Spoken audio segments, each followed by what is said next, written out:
A very good afternoon, everyone present here. And on behalf of Faculty of Law and Women Development Cell, Rabindranath Tagore University, I, Nais Zamir, Head of the Department Law, extends a very warm, hearty welcome to each one of you in a national webinar on National Girl Child Day 2021.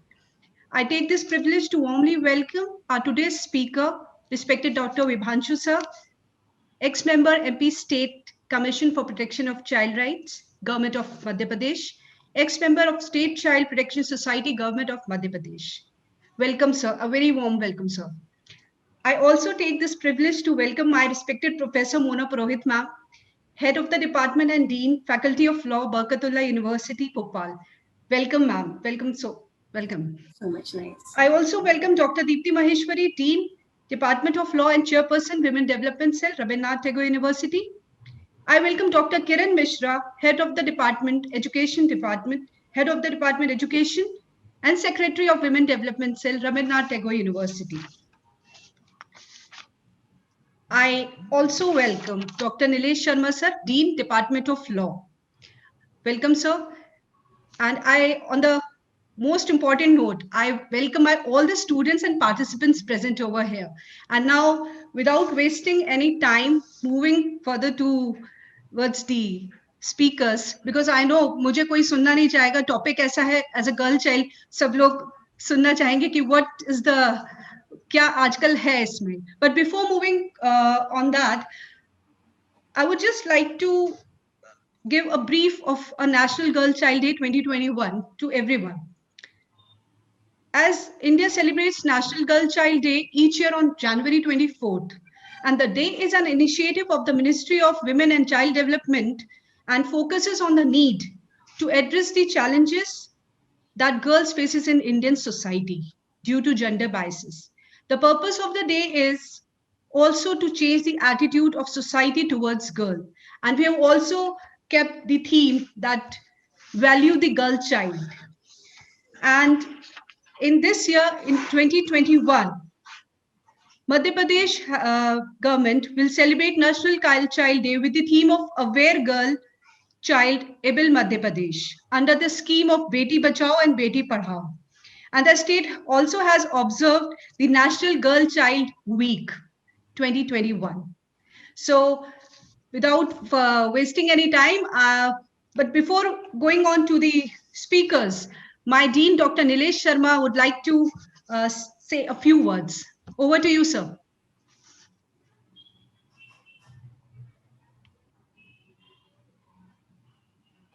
Sir, please unmute कर लीजिए, sir.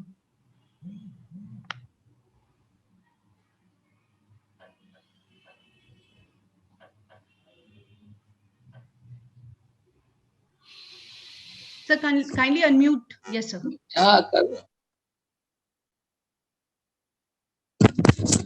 Okay madam, आवाज आ रही है? Hello जी sir, आ रही है sir. हाँ.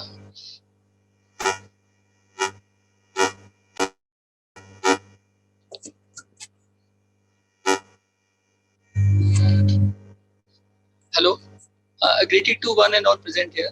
I am audible, madam? मुझे आवाज नहीं आ रही है, लेकिन यहाँ पे नेटवर्क में थोड़ा सा इशू आ रहा है. So you are audible. हाँ, ठीक है, कोई बात नहीं. So greeting to one and all present here. Good afternoon.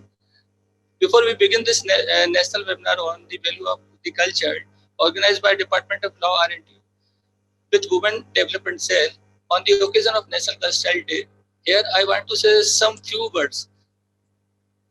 National Girls Child Day is celebrated in India on every 24th January every year. This day was an initiative of the Ministry of Women and Child Development in the year 2008. ज्यादा time ना लेते हुए मैं केवल अभी जो press release आई है उसका थोड़ा सा एक एग्जांपल आपको दे रहा हूँ. ऑब्जेक्टिव ऑफ जो गवर्नमेंट का ऑब्जेक्टिव है इसका 2021 का, वो क्या है? जो कल की प्रेस रिलीज है उसमें raising awareness on the issue of declining child sex ratio CSR. तो भारत सरकार का जो इसमें ऑब्जेक्टिव है नेशनल गर्ल चाइल्ड डे का 2021 का, वो ये है कि अवेयरनेस प्रोग्राम चलाना है चाइल्ड सेक्स डिक्लाइनिंग जो है चाइल्ड सेक्स रेशियो जो है इंडिया में उसके ऊपर CSR के ऊपर. और दूसरा जो है This celebration will also marks the anniversary of Beti Bachao Beti Padhao BBP scheme जो है उसको भी सेलिब्रेट करना है। इसका जो मेन जो ऑब्जेक्ट है इसका 2021 का भारत सरकार का गवर्नमेंट का वो यही है। इसी रिसेंटली जो है पंजाब गवर्नमेंट ने भी जो है has announce January 2021 to be month of girl child. उन्होंने एक स्कीम लॉन्च करी है दिया दी लोरी, जो कि जो है पूरी गर्ल चाइल्ड पर है और उसको पूरे ईयर जो है वो सेलिब्रेट करेंगे। अभी रिसेंटली कल संडे को जो है एक प्रेस रिलीज हुई है मध्य प्रदेश सरकार की तरफ से, उन्होंने पंख अभियान जो शुरू किया है। इसका पंख अभियान जो है उसके आप पूरे 5 वर्ड्स को आप देखें, पी फॉर स्टैंड करता है पहला, पी जो है वो प्रोटेक्शन गर्ल चाइल्ड के लिए बात करता है, ए स्टैंड करता है अवेयरनेस के लिए, एन स्टैंड करता है न्यूट्रिशन प्रोग्राम के लिए, और के स्टैंड करता है नॉलेज के लिए, और एच स्टैंड करता है हेल्थ के लिए। हमारे जो सीएम है also offered scholarship worth ₹6.47 crore to 26,000 girls under Ladli Lakshmi Yojana. So this webinar today will address most of the issues relating to the problem faced by the girl child in India, and also provides some solution or suggestion which will come in the end. On the board today we have one of the most experienced academician and eminent speaker, Dr. Mona Purohit ma'am, Dean and HOD Department of Law, Barkatullah University, Bhopal. I welcome you ma'am on behalf of RNTU family or as a Dean, Department of Law. Our second speaker is Dr. Vibhanshu Joshi, who is ex-member MP State Commission for Protection of Child Rights, Government of MP. Department of Law RNTU feels extremely honored by your presence amidst us, sir. Thank you, sir. I heartily welcome you, sir. I also welcome students and faculty members who has joined us today. Heartily welcome to all, and over to Nice ma'am for further. Thank you so much, sir. Okay. Thank you, sir. So, moving further towards our speaker, our first speaker, Dr. Vibhanshu Joshi, ex-member, MP State Commission for Protection of Child Rights, Government of MP, and ex-board member, National Bal Bhavan, Ministry of HRD, Government of India, ex-member, State Child Protection Society, Government of India, and National Youth Awardee 2000, Ministry of YS, Government of India. Madhya Pradesh राज्य बाल अधिकार संरक्षण आयोग में वो पूर्व सदस्य रहे हैं। उसके साथ साथ 2000 में भारत सरकार का राष्ट्रीय पुरस्कार मिला है उन्हें। 2004 तक भारत सरकार के मानव संसाधन मंत्रालय में राष्ट्रीय बाल भवन के पूर्व सदस्य रहे तथा कई राज्यों के प्रभारी थे।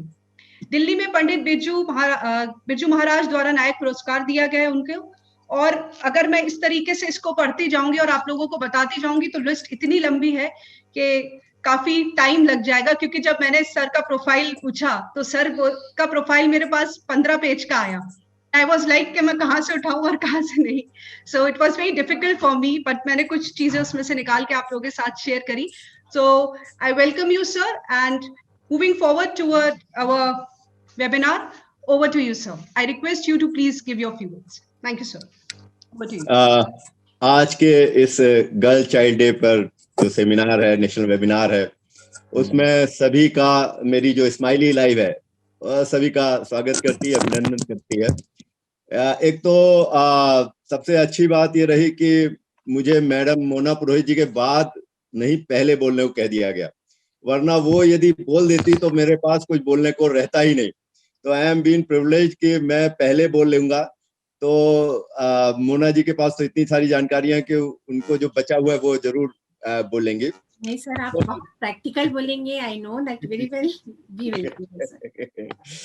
तो हम लोग का जैसा कि आज का जो सत्र है उस पर हम लोग बात करेंगे। यहाँ पर इस वेबिनार में टैगोर यूनिवर्सिटी के तमाम स्टूडेंट्स जो यहाँ पर उपस्थित हैं और उनको संबोधित करने के लिए, उनसे मिलने जुलने के लिए यहाँ पर ऑनलाइन एक जानी मानी हस्तियां हैं। मोना पुरोहित जी हैं, दीप्ति माहेश्वरी जी हैं, किरण मिश्रा जी हैं, मिस जमीर हैं और निकेश शर्मा जी, जिन्होंने अभी पंख अभियान के बारे में, मध्य प्रदेश के पंख अभियान के बारे में बताया, जो एक महत्वपूर्ण अभियान है। तो आज जैसा कि आज 25 जनवरी 2021 है, कल पूरे भारत में गर्ल चाइल्ड डे मनाया। और पंख अभियान की जैसा कि अभी जानकारी दी गई उसकी शुरुआत हुई। तो आपका जो ये टैगोर यूनिवर्सिटी का जो एक टॉपिक है ये बहुत शानदार और महत्वपूर्ण है। मैं आज अपनी बातचीत को उसी टॉपिक पर ही लिमिटेड रखूंगा। टॉपिक है वैल्यू दी गर्ल चाइल्ड। इसको मैंने टॉपिक को थोड़ा सा आगे बढ़ाया है अपनी बात को रखने के लिए। Why and how to do it. हम गर्ल चाइल्ड की वैल्यू क्यों करें और कैसे करें। वैल्यू का हमारे जो स्टूडेंट्स हैं उनको मैं बताना चाहूंगा, यहाँ यदि हम इसका हिंदी में रूपांतरण करेंगे तो उसका निकल कर आएगा बेटी का सम्मान करें क्यों और कैसे। तो आज हम क्यों करें, सम्मान करें बेटी का, उस पर मैं आज 5 जो संकट हैं बेटियों के ऊपर, उन 5 संकटों की बात करूंगा। तो मेरे सत्र का नाम है पंच संकट, बेटियों पर पंच संकट। कौन कौन से पंच संकट बेटी के ऊपर हैं उस पर हम बात करेंगे। पहला, जैसा कि पंख अभियान के तहत अभी मिस्टर शर्मा ने बोला कि चाइल्ड सेक्स रेशियो, तो पहला संकट है संख्या में कमी। तो संख्या में कमी जो होती है वो उसकी जो गणना कर ली जाती है, जो उसका मेजरमेंट है वो 1000 पुरुषों में बच्चियों की संख्या को देखा जाता है कि वो कितनी है, और 0 से लेके 6 वर्ष तक की बच्चियों की संख्या को देखा जाता है 1000 में कितनी होती है। उसको हम कहते हैं CSR, चाइल्ड सेक्स रेशियो। अभी जो हमारे पास जो लेटेस्ट गणना है सरकारी तौर पर वो 2011 की है। 2001 में जो CSR था उसमें हम पूरे भारत का हम देखें तो 2001 में 927, मतलब 1000 पुरुषों में 927 लड़कियां थी। उसके बाद जो चौंकाने वाला आंकड़ा 2011 में आया उससे हम बहुत चिंतित हो गए। पूरा भारत उस आंकड़े को देखकर चिंतित हो गया। 2011 में 2001 के से एकदम से गिरावट आई और आंकड़ा आ गया CSR रेशियो जिसे हम कहते हैं वो आ गया 919। इसके बाद ये एक विस्फोट हुआ जिसने हमारे को समझने के लिए मजबूर किया कि आखिर ऐसा क्यों।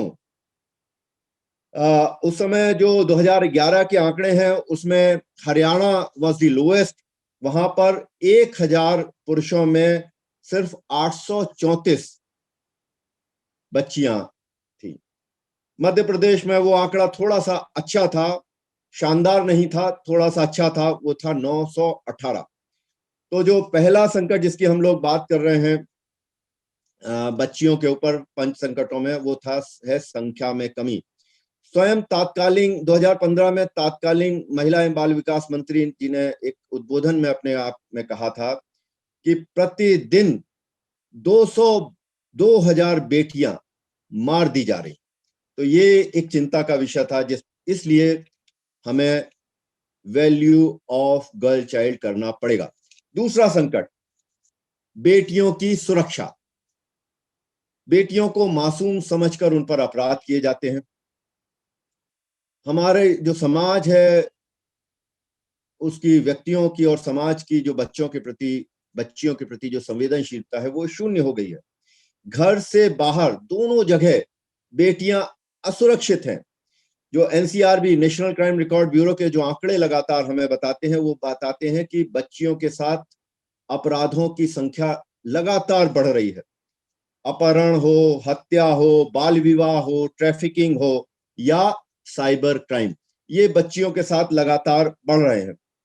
इसी आंकड़े को देखने समझने के लिए सन 2007 में महिला एवं बाल विकास विभाग ने एक सर्वे किया, स्टडी इन चाइल्ड अब्यूज। उस सर्वे में भारत सरकार के महिला एवं बाल विकास विभाग ने देखा कि 52% बच्चियां के साथ लैंगिक अपराध होते हैं। और जो चौंकाने वाला आंकड़ा सामने आया वो ये कि 80% बच्चे तो शिकायत ही नहीं करते। अब आप ये देखिए कि NCRB के आंकड़े कहते हैं बच्चियों के साथ अपराध बढ़ रहे हैं और 80% तो शिकायत होती ही नहीं। तो यदि वास्तव में यदि शिकायत का स्तर पूरा हो जाए, 80% जो है वो भी शिकायत कर लें, तो NCRB का आंकड़ा जो बच्चियों के संबंध में है वो कितना बड़ा होगा। तो अभी तक हमने बात करी संख्या में कमी। दूसरा संकट हमने बात करी बच्चियों की सुरक्षा। और जो तीसरा संकट है बच्चियों के ऊपर, वो है बेटियों की शिक्षा। हम बेटियों की शिक्षा की बात करें तो परिवार और समाज बेटियों की शिक्षा को प्राथमिकता बिल्कुल भी नहीं देता। उनकी शिक्षा पर किया गया खर्च बोझ माना जाता है। शिक्षा के प्रत्येक स्तर पर बेटियों का ड्रॉप आउट रेट बहुत ज्यादा है, जिसे कम करना या खत्म करना, जीरो टॉलरेंस इसमें जरूरी है। स्कूल, अब हम बात करें बेटियों की शिक्षा में जो सबसे बड़ी बाधाएं हैं, उसमें सबसे बड़ी बाधा है स्कूलों में बच्चियों के हिसाब से व्यवस्थाएं होना, स्कूलों में बच्चियों के हिसाब से माहौल होना। ये शायद वहां पर इतने अनुकूल नहीं है जिनको सरकार पूरी तरीके से अच्छा करने का हर प्रयास कर रही है। प्राथमिक शिक्षा का स्तर हो, माध्यमिक शिक्षा का स्तर हो, उच्चतर माध्यमिक शिक्षा का स्तर हो या कॉलेज हो, हर स्तर पर बच्चियों का ड्रॉप आउट लगातार बढ़ता है। तो सबसे और बड़ा जो शिक्षा में संकट आता है वो ये है कि शिक्षा पूर्ण होने से पहले ही बच्चियों का बाल विवाह कर दिया जाता है। तो ये जो तीसरा संकट जिस पे हमने बात करी, वो तीसरा संकट है। अब बेटियों पर जो चौथा संकट है, जिसके कारण हमें वैल्यू ऑफ द चाइल्ड करनी होगी, यदि हमने इस चौथे संकट की चिंता नहीं करी, ये बहुत महत्वपूर्ण है, वो है बेटियों का स्वास्थ्य। हमने बात करी बेटियों की संख्या की, हमने बात करी बेटियों की सुरक्षा की, हमने बात करी तीसरे संकट में बेटियों की शिक्षा की। अब हम चौथे संकट की बात कर रहे हैं जो बेटियों के ऊपर है, वो बेटियों का स्वास्थ्य। हमारे समाज में बेटियों का सम्मान नहीं है, और हम जब बेटियों के भोजन की बात करते हैं तो हम कभी नहीं कहते पहली रोटी बेटी की। जिस दिन हमारे समाज में इस तरीके की व्यवस्था आ जाएगी, पहली रोटी बेटी की, तब बेटियों के स्वास्थ्य के प्रति हम वाकई जिम्मेदारी से अपना निर्वहन करेंगे। भोजन के मामले में बेटियों के प्रति बिल्कुल भी समानता हमारे यहाँ नहीं है, जिसे हमें बराबर के स्तर पर भोजन पर उनको लाना होगा। बेटियों को पौष्टिक भोजन नहीं मिलता है, जिसकी चिंता करनी होगी। अब हम बात करते हैं उनकी चिकित्सा सुविधाओं की। हम चिकित्सीय सुविधा के तौर पर बेटियों को अस्पतालों में परिवार के लोग कम लेकर जाते हैं, उनकी बीमारियों को प्राथमिकता नहीं दी जाती। ऐसा माना जाता है कि वह अपनी बीमारियों से स्वयं ही लड़ लेंगी। एक और बात ग्रामीण क्षेत्रों में जो अक्सर देखी गई है, ग्रामीण क्षेत्रों में यदि चिकित्सा के स्तर पर हम देखें तो चूंकि ग्रामीण क्षेत्रों में महिला चिकित्सक नहीं होती, तो इसलिए परिवार के लोग बेटियों को अस्पताल में इलाज के लिए नहीं ले जाते। इसमें एक संकोच भी है और एक सुरक्षा का भी भाव है। तो यह भी एक बड़ा कारण है जो कि बेटियों के स्वास्थ्य को प्रभावित करता है। बेटियों का मासिक धर्म, ये एक बहुत बड़ी चिंता का विषय है, जिसके कारण बेटियों का स्वास्थ्य, तो मासिक धर्म के प्रति उनको जागरूक करना, उनके प्रति हमें संवेदनशील होना, क्योंकि इसके संबंध में बहुत सारे मिथक हैं जिनको बहुत ज्यादा तोड़ा जाना चाहिए। बेटियों के स्वास्थ्य को लेकर बाल विवाह भी एक बड़ा संकट है, जिसको जीरो करे बिना हम बेटियों के स्वास्थ्य की चिंता नहीं कर सकते। अभी हमने बात करी थी 4 बेटियों के ऊपर संकट की, अब हम बात कर रहे हैं बेटियों के ऊपर जो 5वां संकट है, जिसके कारण हम वैल्यू ऑफ चाइल्ड, हमें गर्ल चाइल्ड मानना होगा। वो है बेटियों से श्रम करवाना। परिवार में बेटियों से ज्यादा श्रम करवाया जाता है। परिवार में श्रम को लेकर बेटियों के साथ भेदभाव है। घर के कामों में बेटियों को स्वाभाविक सहयोगी मानकर चला जाता है।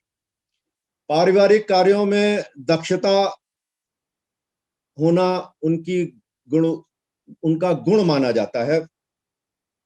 अत्यधिक श्रम के कारण उनका सामाजिक विकास रुक जाता है, उनका शारीरिक विकास रुक जाता है, और उनकी शिक्षा, ये तीनों बड़ी चीजें बाधित होती हैं। तो अभी हमने बेटियों के ऊपर 5 संकटों की बात करी। पहली संख्या, सुरक्षा, शिक्षा, स्वास्थ्य और श्रम। ये जो 5 संकट हैं, ये बेटियों के ऊपर हैं। अब हम बात करते हैं कि ये 5 संकट को हम कैसे दूर करें, इन 5 संकटों का हम लोग मुकाबला कैसे करें। तो इसके लिए एक मंत्र है न्याय और धर्म का। न्याय अर्थात भारत के कानून, धर्म अर्थात मॉरल वैल्यूज। तो कानून और वैल्यूज जब एक साथ मिलकर काम करेंगे तभी हम बेटियों के ऊपर आए इस पंच संकट को समाप्त कर सकेंगे। तो ये बहुत जरूरी है। और जो धर्म होते हैं, जो मॉरल वैल्यूज होती हैं, वो कानून की आत्मा होती है। यदि मॉरल वैल्यूज हमारे अंदर नहीं होंगी तो कितने भी कानून लागू कर दिए जाएं, उनका समाज में पालन कराया जाना अत्यंत ही मुश्किल हो जाता है। जैसा कि स्वामी विवेकानंद जी ने भी जब अपना व्याख्यान दे रहे थे, पूरे दुनिया को संबोधित कर रहे थे, तब आपको ध्यान होगा कि उन्होंने सबसे पहले क्या बोला था, sisters and brothers of America. मतलब उन्होंने भी अपने संबोधन में बेटियों को पहला स्थान दिया था, उसके बाद बेटों को स्थान दिया था। तो जब तक हम, जैसे कि हम किसी वाईफाई को कनेक्ट नहीं करते तब तक हम उसको डाउनलोड नहीं कर सकते, वैसे ही हमें अपनी संवेदनाओं को, बेटियों के प्रति जो मॉरल वैल्यूज हैं, वो है सबसे बड़ी मॉरल वैल्यू है संवेदना, इमोशंस। तो यदि सेंसिटाइजेशन, यदि हमारे अंदर संवेदना बेटियों के प्रति नहीं होगी तो संवेदनाओं को डाउनलोड करने के लिए बहुत जरूरी है कि हम उनसे कनेक्ट हों, हम उनके साथ एक रिश्ता कायम करें। जब तक हम बेटियों को अपना नहीं समझेंगे तब तक हम उनके प्रति संवेदनाएं नहीं पैदा कर पाएंगे। अब इन पंच संकट से मुकाबला करने के लिए हमारे पास 5 पहरेदार हैं जिन्हें बेटियों के प्रति जागरूक होना पड़ेगा। पहला पहरेदार है पंच संकट का सरकार, दूसरा पहरेदार है पंच संकट का समाज, तीसरा पहरेदार है पंच संकट का संस्थाएं, चौथा पहरेदार है पंच संकट का परिवार, और पांचवा पहरेदार है पंच संकट का, वो है मीडिया। जब यह पांचों पहरेदार पंच संकट के प्रति सावधान और जागरूक होंगे तभी हम वास्तव में गर्ल चाइल्ड की वैल्यू कर पाएंगे या उसे वो सम्मान दिला पाएंगे। अभी हमने बात कर रहे थे न्याय और धर्म में धर्म अर्थात वैल्यूज की। अब मुख्य बात आती है जिसके बारे में बहुत विस्तार से मैं जानता हूं मोना पुरोहित जी हमारे साथ हैं, कानून पर बहुत विस्तार से वो आपको बताएंगे। मैं बहुत संक्षिप्त में, बहुत छोटे में 5 मिनट के अंदर उन कानूनों की बात करेंगे। जैसे कि मैं कह रहा था कि ये मूल मंत्र है बेटियों के सम्मान को करने का, न्याय और धर्म। धर्म अर्थात मॉरल वैल्यूज, न्याय अर्थात कानून। तो कानून के लिए हम बात करते हैं 4 बातों की। कानून में हमारे देश में है भारत का संविधान, हमारे पास है संयुक्त राष्ट्र संघ की संधियां, हमारे पास है भारत सरकार की नीतियां और योजनाएं, हमारे पास हैं अनेक बाल कानून। तो ये जो 4 ताकतें हैं कानून को लेकर, वो बच्चियों के हित में है, बच्चों के सर्वोत्तम हित में है। तो पहले हम बात करें जो हमारा भारत का संविधान है, वो बेटियों के हित में किस तरीके की बात करता है। हमारे भारत के संविधान में, जैसा कि आप लोग कानून के छात्र होंगे तमाम यहाँ पर बैठे हुए, भारत का संविधान में जो फंडामेंटल राइट्स हैं, फंडामेंटल राइट्स में आर्टिकल 21 आप जानते हैं, वो प्रोटेक्शन ऑफ लाइफ है। प्रोटेक्शन ऑफ लाइफ जैसे हर व्यक्ति को मिलता है वैसे ही बेटियों को भी उनका प्रोटेक्शन ऑफ लाइफ मिलना चाहिए। हमारे संविधान में अनुच्छेद 21 जो शिक्षा का अधिकार देता है, ये एक फंडामेंटल राइट है। ये शिक्षा अधिकार जो है 14 वर्ष तक की सभी बेटियों को और बेटों को मिलना चाहिए। विशेषकर बेटियों को हम नहीं दे पा रहे हैं, हमें देना होगा। आर्टिकल 15(3) जो महिलाओं और बच्चियों के लिए विशेष कानून बनाने का संविधान को अधिकार देती है। इसी तरीके से आर्टिकल 45 है, वो अर्ली चाइल्डहुड केयर और डेवलपमेंट के बारे में भारत का संविधान बोलता है। आर्टिकल 47 जो है raise the level of nutrition की बात करता है। और सबसे महत्वपूर्ण directive principles of the state में आर्टिकल 39E और 39F, वो राज्य के नीति निदेशक तत्वों में साफ तौर पर राज्य के लिए कहा गया है कि बच्चों की उसे चिंता करनी होगी। बहुत सुंदर हिंदी में 39F कहता है, बहुत सुंदर भाषा बोलता है 39F, गरिमामय वातावरण में स्वस्थ विकास के अवसर और सुविधाएं। देखिए यहाँ पर क्या बात कर रहा है, गरिमामय वातावरण और अवसर भी दीजिए और सुविधाएं दीजिए। तो इस तरीके से जब राज्य बेटियों को तमाम अवसर और सुविधाएं देगा तभी बेटियों का विकास सही ढंग से किया जा सकता है। अभी हमने बात करी भारत के संविधान में किस तरीके से बेटियों की सुरक्षा की बात करी गई है। अब हम बात करते हैं संयुक्त राष्ट्र संघ की संधियों की। संयुक्त राष्ट्र संघ की संधि जिसे हम कहते हैं UNCRC, United nation convention on the rights of the child, जिसे छोटे में सीआरसी भी बोला जाता है। तो ये संयुक्त राष्ट्र संघ की संधि है जिसको पूरे दुनिया के 195 कंट्रीज ने इस संधि को साइन किया है। 20 नवंबर 1989 को संधि तैयार करी गई और 11 दिसंबर 1992 को भारत सरकार ने इस संधि को रेटिफाई किया था। इस संधि में 54 अनुच्छेद हैं।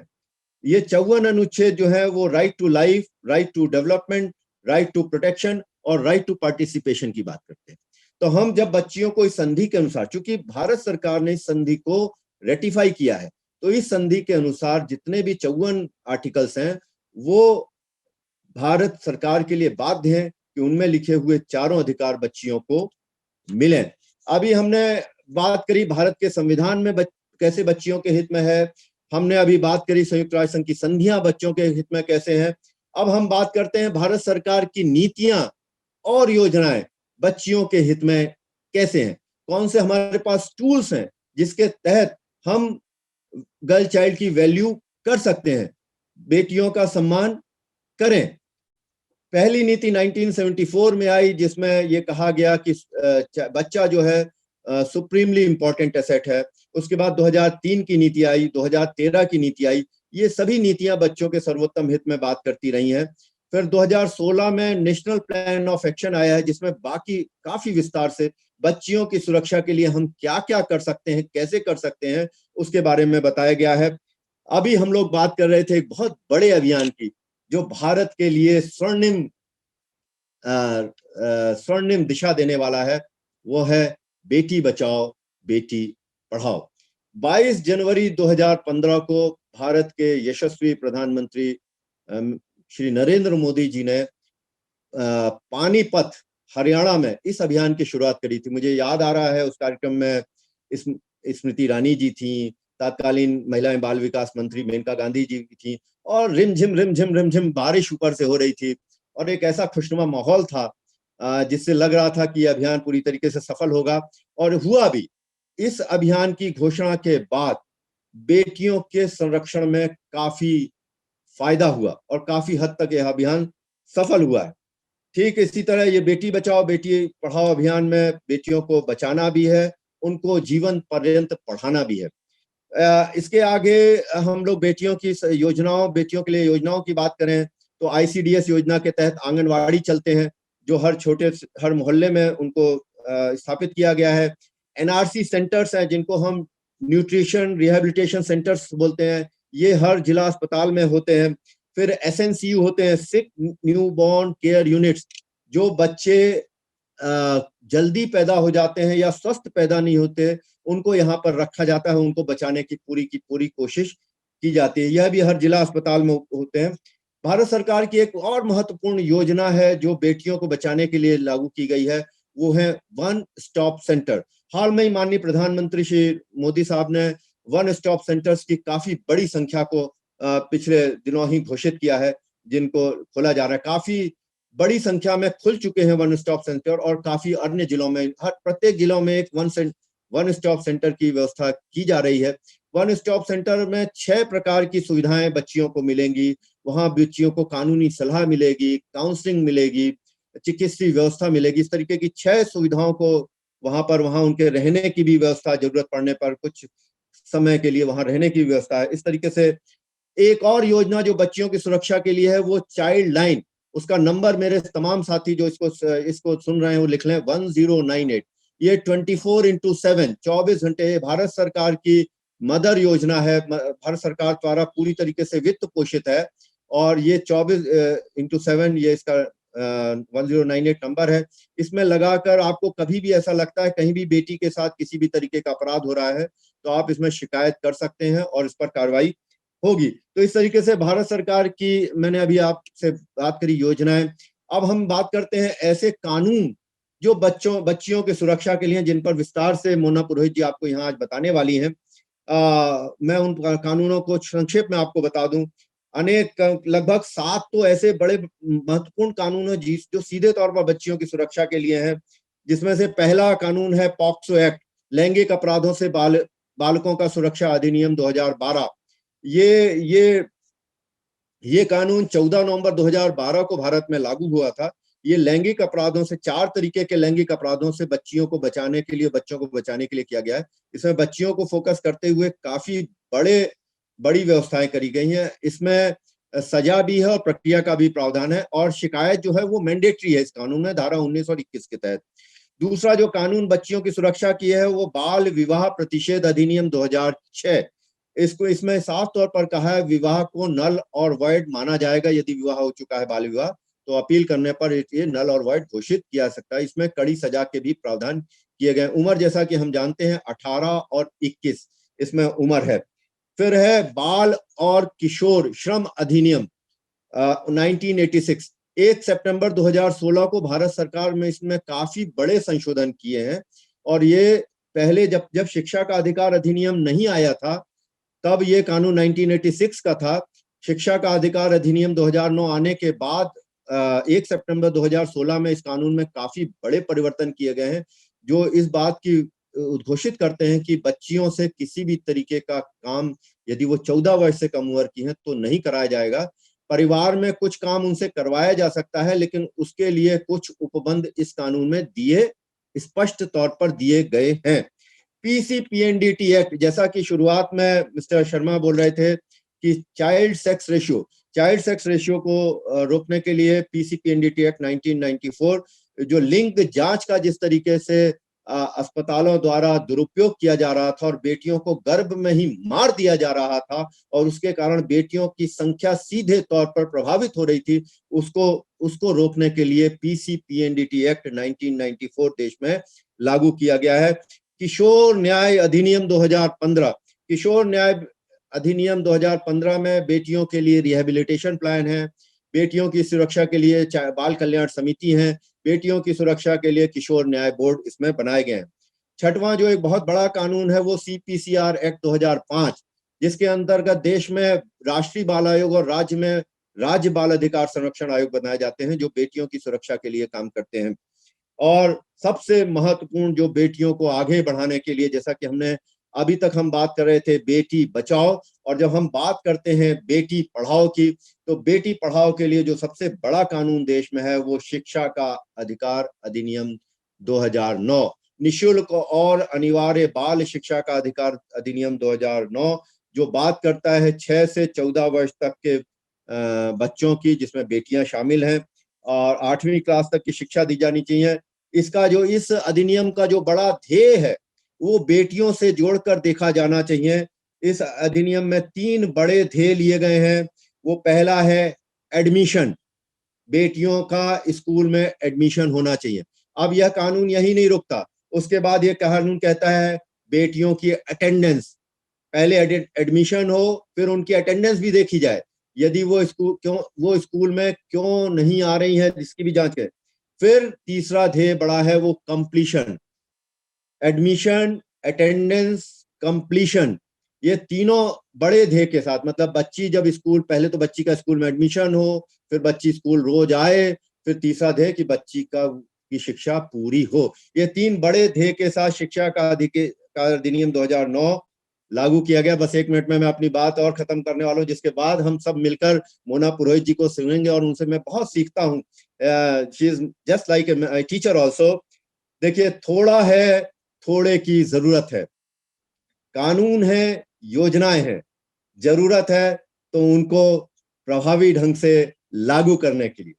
देखिए, हमारे देश में कमेटियां तो बहुत हैं, जरूरत है तो कमिटमेंट की। तो हम आज रविंद्रनाथ टैगोर विश्वविद्यालय के तमाम साथी जो इस नेशनल वेबिनार में साथ हैं, इस कमिटमेंट के साथ कि value the girl child. Thank you. Thank you so much, sir. Vibhashu sir, thank you for giving your valuable insights on value the girl child. I hope सबको बहुत सही में मजा आया होगा और आपने इतनी अच्छी चीज बताई है कि लोगों को काफी कुछ सीखने को मिला होगा यहाँ पे। और जो कमिटमेंट की बात आपने कही है सर वो वाकई ही बहुत जरूरी है कि है तो बहुत कुछ, लेकिन हम लोग एप्लीकेबल नहीं करते उसको, क्योंकि वो कमिटमेंट ही नहीं है उसको पूरा करने के लिए. So thank you so much, Vibhanshu sir. Now moving further, I request Professor Mona Prohit ma'am to please share the views. Before that, I would like to give a brief of Professor Mona ma'am. As a professor, Dr. Mona Prohit ma'am is a seasoned academician and with over 20 plus years of teaching experience in legal teaching. And before further moving, se pehle I would like to say that she's also my teacher also. So I'm very happy that she's here today. Thank you so much, ma'am. And she's presently working as a dean, law, and the head of the department for Department of Legal Studies and Research, Barkatullah University, Bhopal. She has to her credit 2 books and one highly acclaimed on legal education and research methodology. She has over 18 papers apart from over 10 edited chapters to her credit. And she has presented papers in various reputed national and international seminars and workshops. And she has been a regular in YT, speaker over the issues of PCP, NDT, women issues, IPR, human rights. And I know she's the best as far as Vibhanshu sir is here, and the combination which is today, I mean, I'm really happy with it. So ma'am, welcome to RNTU family, and over to you, ma'am. Thank you. Thank you so much, Nice, for giving this generous introduction of mine. And a very warm good afternoon to one and all. At the outset, I would like to congratulate the Rabindranath Tagore University for taking this vital and contemporary issue for the discussion for the webinar. And before coming to my presentation, I would like to congratulate Dr. Vibhanshu Joshi sir for giving such an insightful speech. Right, everything was included there. I think whether it is a policy or about the problem, or whether it is related to any law, I think it is a holistic approach which was adopted by him. So I would like to congratulate sir for simplifying my work too. Right, during your presentation, I was just trying to curtail down some of my slides so that it should not be repeated there. So I just did this, but not a lot of. So I'm going to present a very small presentation. So I'm just sharing my slide. Is it possible for you? Let me know whether it is visible or not. Ma'am, आप share करेंगे, it will be visible. Just let me see. Is it visible? Not yet, ma'am. Not yet. That's the issue. Let me share.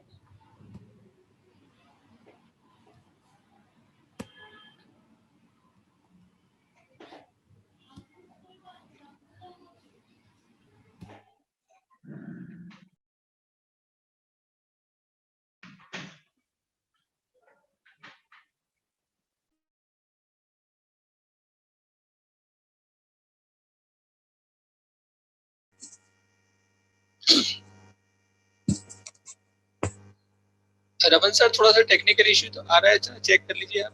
Raman sir, अपने तरफ से तो नहीं आ रहा है कोई टेक्निकल इशू? नहीं सर, अपनी तरफ से नहीं है सर ये। ठीक है।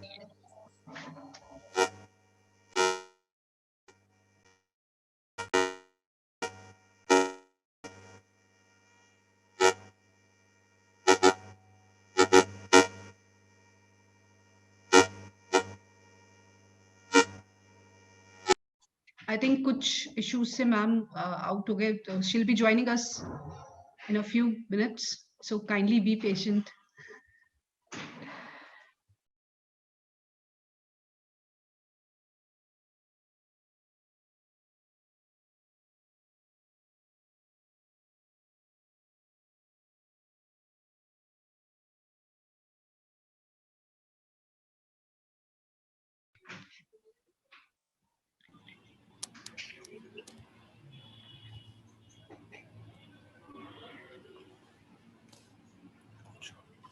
Now, is it visible?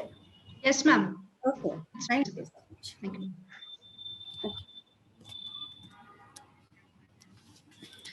So, as the topic of today's presentation, that is value the girl child. Of course, we are celebrating this day, I mean, the 24th of January, we are celebrating that. So how can we say that we are trying to understand that not only the nation but पूरा world जो है, because मुझे लगा शायद आप लोग comfortable होंगे दोनों लैंग्वेज अगर मैं प्रेफरेंस करूंगी, I will just try to go with this. क्या ऐसा है कि आज आप और हम बात कर रहे हैं वैल्यू ऑफ गर्ल चाइल्ड की? शायद इसके प्रीवियस जो एक समय आ रहा था 21st सेंचुरी के पहले, वहां तक हम बहुत मुश्किल से बात कर पा रहे थे just to save the girl child. How to save? First, they will survive, then only we can value them. So that scenario has been changed. हमने उस scenario से एक नया उसमें आया. और not only the nation, केवल इंडिया की ये प्रॉब्लम नहीं है, ये प्रॉब्लम एक पूरे वर्ल्ड वाइड रेशियो में, चाहे आप कितने भी डेवलप्ड नेशन में चले जाएं, you will see this kind of inequality, discrimination. और ये इसका जो सबसे बड़ा कारण था, आप देखेंगे इसको प्रॉब्लम माना ही नहीं जाता था. It was treated like accepted, right? Tolerance level इतना महिलाओं का बढ़ गया कि वो घर जाके सबसे पहले ये फील करती है कि खाना बनाना मेरी ही ड्यूटी है, बच्चे पालना मेरी ही ड्यूटी है. एंड अगर हस्बैंड ने कुछ बोल दिया है, nothing wrong in it, that कुछ नहीं, इतना तो सुनना मेरा बनता है. तो that much of tolerance level not in India. अगर हम बोलते हैं हमारी सोसाइटी उसके लिए रिस्पॉन्सिबल है, I don't blame them. I think all पूरे वर्ल्ड में ये चीज दिख रही है.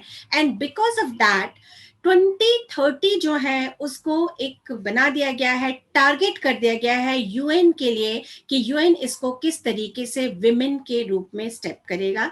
तो यूएन ने भी विमेन के लिए 2020 को अपना एक टारगेटेड ईयर माना है. And we are moving towards, हम उस दिशा में कुछ कदम बढ़ा रहे हैं. ये कुछ डेट्स हैं. अनफॉर्चुनेटली जो मैंने कल बहुत सारे व्हाट्सएप ग्रुप और यूट्यूब में देखा, बहुत दुख हुआ. प्राउडली कुछ लोग लिख तो रहे थे, पर लिख रहे थे डॉटर्स डे, जो कि सितंबर में आता है. मतलब girl child day, international women's day, international girl child day, they all are different. Daughter day एक अलग डेट पे मनाया जाता है, उसका लॉजिक कुछ अलग है. नेशनल गर्ल चाइल्ड डे जो है उसके कुछ डिफरेंट ऑब्जेक्टिव्स रखे गए हैं, जो कि हम सब बार बार, हमारे प्रीवियस स्पीकर्स ने भी इस बारे में बहुत हमारा ध्यान आकर्षित किया कि जो इंडिया की ministry of women and child development है, उसने 2008 से नेशनल गर्ल चाइल्ड डे मनाना स्टार्ट किया. और इसमें प्राउड मोमेंट जो आपके लिए हमारे लिए है कि इंटरनेशनली, नॉर्मली हमारे साथ क्या होता है कि पहले इंटरनेशनली कोई एक्टिविटी हो जाती है, देन वी कंसिडर कि हम इसको करना स्टार्ट करें. ये ऐसा नहीं रहा है. 2008 से इंडिया ने नेशनल गर्ल चाइल्ड डे मनाना स्टार्ट किया है, जबकि 2012 से इंटरनेशनल लेवल पे स्टार्ट हुआ है. तो हम उसमें एक कदम आगे हैं. Proudly we can accept this. और 8 मार्च तो आप सबको पता ही है. तो क्या कारण है नेशनल गर्ल चाइल्ड डे मनाए जाने का?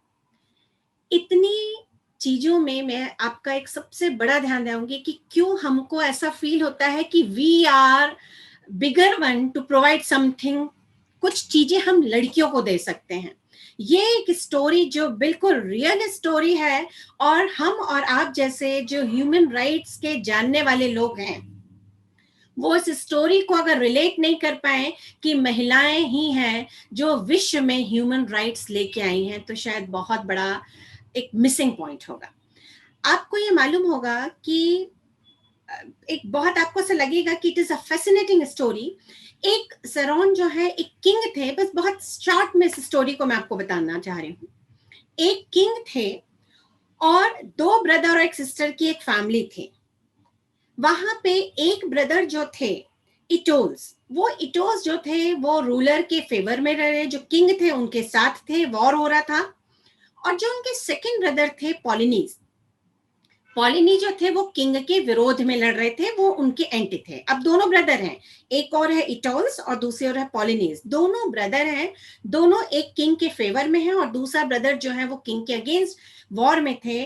और किंग ने एक ऑर्डर जारी किया कि जो ब्रदर मेरे फेवर में था, जीत चुका हूं मैं, इसलिए उसको ऑनर किया जाता है, और जो पॉलिनीज है उसको पब्लिक शेम के लिए, मतलब हैंग कर दिया जाए और उसकी जो लाश है उसको चील कौओं के लिए खाने के लिए छोड़ दिया जाए, उसको बरियल का भी राइट नहीं होगा। यहाँ पे आप सोचिए, ये दो ब्रदर लड़ रहे हैं, यहाँ पे जो सबसे इंपॉर्टेंट चीज है, उनकी सिस्टर जो है एंटीगॉन, वो स्टैंड करती है, बोलती है no, even king can not violate few rights which are natural, which are human rights, और जो मेरे ब्रदर के बरियल का राइट है, I took the privilege to bury him। उन्होंने उसको बरियल के पूरे प्रोसेस को अडॉप्ट किया। और आप समझ सकते हैं कि ह्यूमन राइट्स यहाँ से ओरिजिनेट होते हैं। और ह्यूमन राइट्स दे कौन रहा है? एक महिला जो लड़ रही है। वो जो ब्रदर लड़ चुके हैं वो छोड़िए, वो खुद लड़के वो उसने पूरे विश्व को एक नया ओरिजिन दे दिया कि what is natural rights. She knows the motherhood.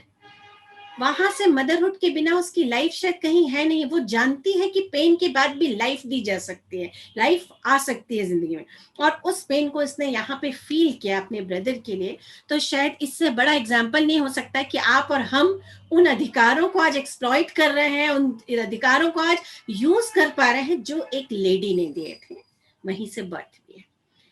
Now a second different aspect which we usually miss, that is sex and the gender. लोग जो हैं वो फीमेल और विमेन के बीच के डिफरेंस को नहीं समझते हैं, वो उनको एक इक्वेट करके देखते हैं, फीमेल वो हो रहा है। नो, आप और हम जब लॉ पढ़ते हैं तो हम जानते हैं कि sex is different from gender. जो सेक्स है ये बायोलॉजिकल डिफरेंस है, एक मेल और एक फीमेल को बोला जाता है सेक्स। और लॉ रिस्पेक्ट करता है कि वी मीन्स फीमेल जो है उनकी जो बायोलॉजी है उसमें जो क्रिएशन का पावर है, इसलिए उनको मैटरनिटी लीव दिया जाना, ये से जाना, क्योंकि वो इस डिफरेंस को, we are different by nature, we are different, male and female are different, और इसको लॉ भी रिगार्ड करता है, रिस्पेक्ट करता है, उस डिफरेंस को एक्सेप्टेंस देता है। What law does not want to continue, that they want कि आप और हम जो हैं वो क्या नहीं करेंगे, इसको किस चीज के लिए मनाही की जा रही है लॉ के द्वारा? लॉ आपको मना कर रहा है जेंडर बायस करने से, कि जो मेन ने कल्चरल नाम से कि हमारे यहाँ पे पैटर्नल फैमिली होगी, प्रॉपर्टी पूरी किसको मिलेगी? फादर की जो जनरेशन जा रही है लड़कों को जाएगी, लड़का ही क्या कर सकता है, इस तरीके की एक्टिविटीज में पार्ट ले सकता है, अल्टीमेटली संस्कार वही करेगा। ये जो था वो जेंडर बायस था, ये ह्यूमन क्रिएटेड है। Sex is not created by the human. Human has created the gender bias कि रोल अलग अलग, ये रोल महिलाओं का है, ये पुरुषों का। हम और आप जिस बात में खड़े हुए हैं, बात कर रहे हैं, वो हम बात किसकी कर रहे हैं कि किस तरीके से इस बायस को, जेंडर बायस को हटाया जाए। अब इस जेंडर बायस को हटाने के साथ साथ एक बहुत बड़ी जो जवाबदारी हमारे पास आती है वल्नरेबिलिटी देखने की, कि हु आर वल्नरेबल और कितने प्रकार की वल्नरेबिलिटी है और कितने प्रकार का डिस्क्रिमिनेशन। शायद एकमात्र प्राणी, एनिमल्स को भी हटा दीजिए, एकमात्र ऐसा व्यक्ति जिसके साथ 3 प्रकार का डिस्क्रिमिनेशन हो रहा है वो है गर्ल चाइल्ड। क्योंकि हमको गर्ल चाइल्ड के ऊपर बात करने जा रहे हैं तो अब उसको कैसे देखेंगे हम? एक तो मेन और विमेन के बीच के डिफरेंस को गर्ल चाइल्ड जो है उसको फेस करना है कि मेन अलग है और विमेन अलग है, एक। अब वो अगर इंडियन सोसाइटी में हो जाए तो फिर एक और है डिफरेंस और डिस्टिंक्शन बिटवीन द विमेन, मतलब हिंदूज के अलग महिलाओं के अधिकार, क्रिश्चियन महिलाओं के अधीन, मुस्लिम महिलाओं के अलग, वो एक को पॉलीगैमी है, एक के यहाँ पे डाउरी प्रथा है, एक के यहाँ पे सती है। Everyone has different problem, but again discrimination between the women, second discrimination. And third जो अगर गर्ल चाइल्ड लेके आ जाइए तो वल्नरेबिलिटी में, जेंडर की तो वल्नरेबिलिटी है ही उसके साथ, कि अगर रेप होने की पूरी संभावना है तो उसके साथ है। पेरेंट्स डर इसलिए नहीं रहे हैं, पेरेंट्स इसलिए डर रहे हैं कि वो लेडी, देखिए वैल्यू जिस चीज की है उसको ही आप यूज करते हैं, जो चीजें वैल्यू नहीं होती आप घर के बाहर रख देते हैं। आपको मालूम है लड़की हर जगह वैल्यूएबल है, लड़की को लोग लेके जाएंगे, उससे काम भी करवा सकते हैं, दे आर क्रिएटिव। अभी मैं आपको बताऊंगी कैसे बेबीज फैक्ट्री चल रही है आजकल, कैसे वो क्रिएट हो रहा है, ये चीजें आपकी। तो वहां महिलाओं का जो उनकी वल्नरेबिलिटी है, उनके ऊपर जो अटैक करना आसान है, बिकॉज ऑफ दैट। एक तो हो गया कि जेंडर के कारण उनका, और सेकंड है एज। क्यों गर्ल चाइल्ड डे को सेपरेट किया गया, स्पेसिफिक किया गया rather than the women's day? उसका कारण था एज, क्योंकि उस एज में हम क्या कर रहे हैं, हम देख रहे हैं कि चिल्ड्रंस को अलग से कुछ राइट दिए जाते हैं। क्यों दिए जाते हैं? क्योंकि उनकी एज के कारण वो और वल्नरेबल हो जाते हैं। तो ये इश्यूज हैं जिस पे हमको अटैक करना है। ये हमने जो वायलेंस देखा, अगर महिलाओं के लिए क्राइम देखते हैं, तो जैसा मैंने आपको बोला, शायद आप जानवर के बच्चे को भी होने के पहले नहीं मार सकते या मारना चाहते। एकमात्र ऐसा जो भी बोल लीजिए, एनिमल बोल लीजिए, ह्यूमन बीइंग बोल लीजिए, कैटेगरी ऑफ लिविंग बीइंग बोल लीजिए, जिसको आप किस किस स्टेज में मारते हैं, प्री नेटल डायग्नोसिस कर सकते हैं। मतलब आपको उससे उस समय प्रॉब्लम है, वो आ रहा है, होगा या नहीं, उसके पहले। तो female foeticide is the, I can say, extreme form of the crime, जो आप किसी और, मतलब पेड़ को भी बीज से नहीं निकालेंगे आप, यहाँ तो उसकी तक संभावना कर दी गई है। तो इतना एब्यूज हो रहा है फीमेल फीटिसाइड। तो एक तो होगा वायलेंस है प्री नेटल स्टेज पे। प्री नेटल की बात, अब देखिए, जो प्री नेटल में जो बेबी गई, उसके साथ साथ उसके मदर के इमोशनल को भी सोचिएगा कि how she will feel. And what about the other girls और लेडीज जो देख रही हैं कि मेरे घर में मैं और 2-3 बहनें हैं और आने वाली बहन को इसलिए हटाया जा रहा है बिकॉज वी आर और शी इज वुमेन। अब उसके बाद आप चाइल्डहुड देखिए, फिर अगेन गर्ल चाइल्ड की वल्नरेबिलिटी देखिए। चाइल्ड मैरिज, अभी मैं आपको रेशियो दिखाऊंगी कि मैक्सिमम चाइल्ड जो मैरिजेस हो रही हैं वो किसके अगेंस्ट पे हो रही हैं। चाइल्ड गर्ल्स की मैरिजेस ज्यादा रेशियो में हो रही हैं पुरुषों के बजाय लड़के। चाइल्ड प्रोस्टिट्यूशन में गर्ल्स प्रोस्टिट्यूशन हायर रेट पे है, ये भी आपको दिखाई दे रहा होगा। फिजिकल सेक्सुअल अब्यूज की बात कर लीजिए, सब चीजें हैं। चूंकि अभी बहुत ज्यादा टाइम आपका वेस्ट हो जाएगा, इसलिए you know it what is that. Adolescence और ड्यूरिंग एडल्ट एज, मतलब जो बूढ़ी महिला भी है उसको घर से बाहर निकालना आसान है क्योंकि उसने पहले से कमा के नहीं रखा है। जिसने अर्निंग की है, at least he save something for them. पर महिलाओं के साथ तो ये भी एक बहुत बड़ा टॉलरेंस का लेवल है। एटलीस्ट जो पुरुष होते हैं बाहर से रिटायर्ड होके घर में आके बोलते हैं now I am retired, I am enjoying. But यहाँ पे जस्ट अपोजिट हो रहा है कि वो घर में जैसे हो रही है उसके बाद और वर्कलोड बढ़ रहा है कि अब पोते हो गए, नाते हो गए। तो this is every level you will see this kind of tolerance. I am not suppose to discuss. बहुत सारे एक्ट सर ने बताए, पर ये एक चीज शायद आपको बिल्कुल अलार्म कर रही होगी।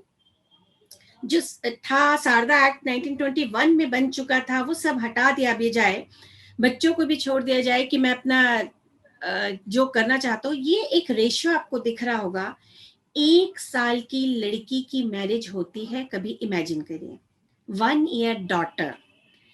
इतने परसेंट, मैंने केवल एक रेशियो आपके सामने दिखाने के लिए रखा था कि इतने स्टेजेस में चाइल्ड मैरिज आज भी चल रही है। ये कब की बात कर रहे हैं आप? 2021 जून के आंकड़े बता रहे हैं। कब से? 1929 से। तो 100 साल लगभग जिस चीज को होने आ गए हैं, उस चीज पे आज भी अगर आप चाइल्ड मैरिज नहीं रोक पा रहे हैं तो सीधा मतलब है कि आप चाइल्ड की वैल्यू को नहीं जानते।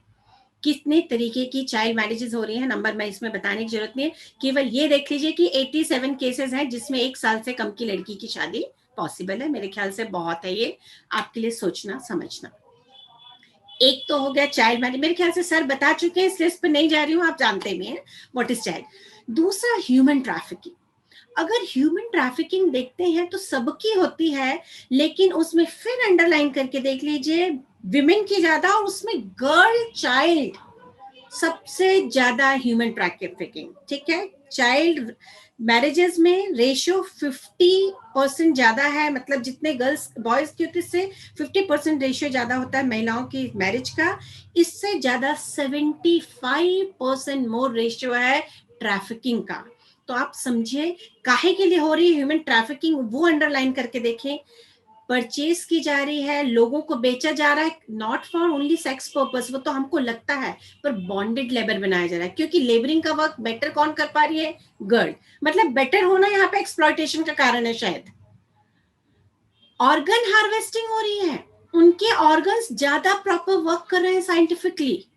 जस्ट इमेजिन कि विमेन के जो हार्ट है वो बेटर फंक्शन कर रहा है, और इसलिए हार्वेस्टिंग भी, ऑर्गन हार्वेस्टिंग में ज्यादातर ऑर्गन किसके लिए जा रहे हैं? महिलाओं के। और क्रिमिनल एक्टिविटीज करवाने में उनके ऊपर शक नहीं हो रहा है, तो ड्रग एडिक्शन की जो ड्रग ट्रांसपोर्टेशन है ये सब भी महिलाओं से। तो चारों चीजों में, sexual exploitation, bondage labour, organ harvesting और क्रिमिनल एक्टिविटीज, सब में गर्ल चाइल्ड जो है उसको सबसे ज्यादा बाइंग और सेलिंग की जा रही है। तो ये एक ह्यूमन ट्रैफिकिंग का अलार्मिंग इशू है। This I would like to discuss with you because ऐसा लगता नहीं है, हम सोचते नहीं है कि कहीं बेबी फैक्ट्रीज होंगी या हार्वेस्टिंग होगी। मुर्गी पालन और बाकी चीजें तो शायद एक कॉमन आपने सुनी होंगी, पर दुनिया में गर्ल चाइल्ड आप यहाँ मारने की बात कर रहे हैं। किनको मारा जा रहा है?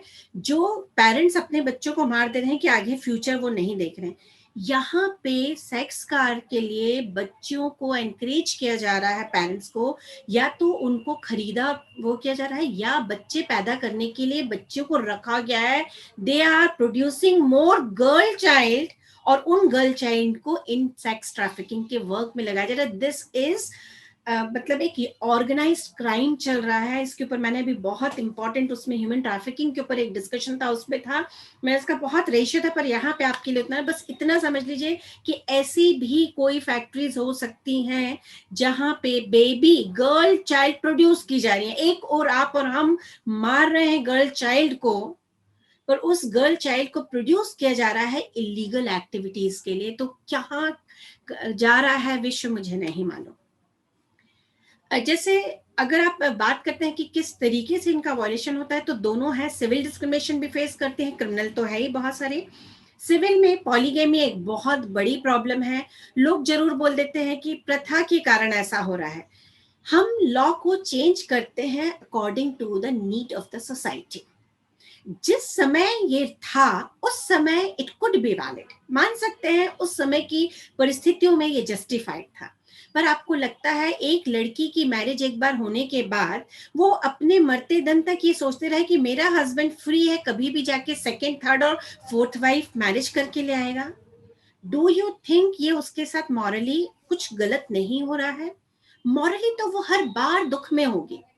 वैसे ही पर्दा और बुर्का जिस जगह भी है, अगर लड़कियां उसके अगेंस्ट जाती हैं तो लोग उसको एक अलग तरीके से टैबू बना देते हैं कि आप गलत हो। वो गलत है। आज मास्क लगाने के बाद पुरुष शायद इतना समझ पाए कि उसको मास्क में तक तकलीफ है। आप पूछिए लोगों से जितने कोरोना वाले हैं कि how many times they will use the mask, थोड़ा उफ now it is too much. केवल एक पोर्शन में मास्क लगाना इतना डिफिकल्ट है उनके लिए, एंड वो पर्दा और बुर्का को जस्टिफाई करते हैं। और that is not only the बड़ी लेडीज के साथ, चूंकि चाइल्ड मैरिज उसमें हो रही है यंगर एज में, तो वहां बुर्का और पर्दा भी बहुत स्टार्टिंग में है गर्ल चाइल्ड के लिए। सती एंड विडो रीमैरिजेस बहुत, कि हिंदूज जो होते थे उनके यहाँ पे अगर विडोज हैं तो उनको सती करके हस्बैंड की चिता के साथ चले जाना है भाई, बाकी उसकी लाइफ उसके साथ एंड। लेस प्रॉपर्टी राइट्स जो थे वो तो आप लोग देख ही रहे हैं, बताने की जरूरत नहीं है। लो एजुकेशन रेट की, सब मेरे ख्याल से सब सर बता चुके हैं। एम्प्लॉयमेंट की, इतने सारे एक्स्ट्रा क्राइम हैं, राइट, जो कि पुरुषों के साथ ज्यादा नहीं, कम होते हैं, महिलाओं के साथ ज्यादा। रेप हो, किडनैपिंग हो, एब्डक्शन हो, डाउरी डेथ हो, चाहे अटेम्प्ट हो, टॉर्चर फॉर मेंटल फिजिकल, पुरुषों को कम होगा। Insult to the modesty of the women, आप देखिए जितने एडवर्टीजमेंट देखेंगे सब में महिलाओं के साथ ज्यादातर आपको एडवर्टीजमेंट मिलेगा। पॉपुलैरिटी, सोशल स्टिग्मा है। मैं ये नहीं बोलती जो करने वाले हैं वो गलत है, आप और हम जैसे लोग जो उसको एक्सेप्टेंस देते हैं शायद वहां से ही उसकी गलती है कि हम उसको अप्रिशिएट करते हैं, हम ज्यादा देखते हैं। डिस ऑनर किलिंग है कि लड़कियों को मार दिया जाएगा। लव मैरिज हुई है, लड़के की कोई गलती नहीं, लड़की को बहुत बड़ा मिस्टेक हो गया एसिड अटैक करके, क्योंकि वो अब उसने लव मैरिज नहीं करी है, लव भी कर लिया और उसके साथ नहीं गई तो अगेन एसिड अटैक। तो these are the examples. Sexual harassment बताने की, शायद ट्रैफिकिंग, मॉडेस्टी है, इंडिसेंट रिप्रेजेंटेशन ऑफ विमेन है। जितनी मैगजीन्स देख लीजिए सब जगह फीमेल फीटिसाइड हो चाहे इन्फेंटिसाइड हो। राजस्थान का रेट अभी आपको पता चला होगा, या रेप जैसे अभी जो 13 साल की लड़की के साथ एमपी में थोड़े दिन पहले आपने सुना, ये सब इसके वो हैं। हमको बात करनी है women empowerment and women sensitisation. मैं दोनों को बहुत डिफरेंट मानती हूँ। जो सर ने भी बोला अभी कि हर तरीके से आपने लॉ बना दिए, आपने बोल दिया। देखिए, पावरफुल ऑलरेडी विमेन है, हम बात कर रहे हैं एम्पावरमेंट की। लॉ मेकर्स भी जानते हैं, सोसाइटी भी जानती है, दे कैन एम्पावर करना, मतलब you are powerful, you are having everything, we are just empowering you. उसको रियलाइज कराना, बोलते ना कि आपकी शक्तियों का ज्ञान तो आपको बताए, oh you can do this, और लोग वो काम करने लगते हैं। तो शक्तियों का आभान कराना कि आपके पास ये है, शायद यही एम्पावरमेंट का डॉक्ट्रिन था, उससे बढ़ा। और ये एम्पावरमेंट जो है वो कहीं एक समय तक नहीं होता, ठीक है। ये रिसोर्सेज भी इसमें एम्पावरमेंट में आते हैं, उसको स्किलफुल भी बनाना है, उसको मोटिवेटेड भी करना है, उसको अपॉर्चुनिटी भी प्रोवाइड करना है। ये सब चीजें जब एक होलिस्टिक उसमें देखेंगे, then it will be empowerment. और उसके लिए स्पिरिचुअल भी होगा, इकोनॉमिक भी होगा, पॉलिटिकल भी होगा, सोशल भी होगा। किसी एक डायरेक्शन में हम एम्पावरमेंट की बात नहीं करेंगे। अगर एम्पावरमेंट की बात है तो देख लीजिए कहां से कहां तक पहुंच गया है। सेक्स रेशियो आप देख रहे हैं, जो अभी सर ने बताया, कोई चेंज नहीं है। कहाँ एम्पावर्ड है हम नहीं पता। क्या एक महिला खुद रोक पा रही है कि मैं महिलाओं को नहीं मारने दूंगी? क्राइम रेट बढ़ा जा रहा है, कहाँ से एम्पावर्ड है? जहां पॉलिटिकल उसमें है तो वहां पे आपको रबर स्टैम्प के रूप में वाइफ काम करती दिखाई दे रही है। We are talking about which kind of empowerment?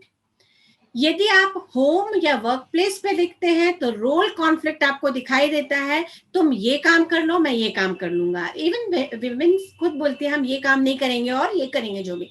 तो रोल कॉन्फ्लिक्ट भी आपको, तो एम्पावरमेंट अभी बहुत दूर है। केवल क्वेश्चंस के रूप में हम पूछ सकते हैं, how far we came. Empowerment is not sufficient, we need sensitization. This program is toward that sensitization. आपको सब मालूम है कि मेरे ये अधिकार है, पर घर आने के बाद मार खाना जरूरी है। डोमेस्टिक वायलेंस को हम टॉलरेट कर रहे हैं। आपको मालूम है डोमेस्टिक वायलेंस लॉ है useless until and unless you and we are sensitized enough कि हम उसको लोगों को रियलाइज कराएं कि जो अधिकार है जागृत अवस्था में रहिए, उसके बारे में एक्टिवेट होइए, उसके बारे में कुछ बोलिए, बाहर आइए। तो ये सेंसिटाइजेशन आज की डेट में जरूरी है, whether it is social one, legislative and judiciary. I must say this, that legislative and judicial sensitization is seen. You can witness this very easily, you will able to see that कि हर तरीके से law बना दिए गए हैं, law ने sensitisation दिखाया है। जुडिशरी के तो इतने सारे केसेस, जितने बच्चे बैठे हैं, चाहे वो विशाखा, ट्रिपल तलाक, Sabarimala, whatever I will note, जितने आपको करना हो, हर केस अपने आप में जुडिशियल सेंसिटाइजेशन है। What we are lacking, I think it is the social sensitization, जिससे हम कुछ आगे जाएंगे। हो रहा है, लॉ बहुत बड़ा है। इतना सब मैं बताने में अभी जल्दी फास्ट थोड़ा शॉर्ट कर देती हूँ अब इसको एंड करने के लिए, कि आपको इंटरनेशनल लेवल पे और नेशनल लेवल पे लॉ दिखते हैं। इंटरनेशनल लेवल के लॉ को हम सॉफ्ट लॉ बोलते हैं, क्योंकि वो तब तक इंडिया में नहीं आ सकता जब तक हमने उसको रेटिफाई नहीं किया है। तो इंटरनेशनल लॉ, जैसे सर ने भी बताया, अभी थोड़ा बहुत मैं ब्रीफ दे दूंगी।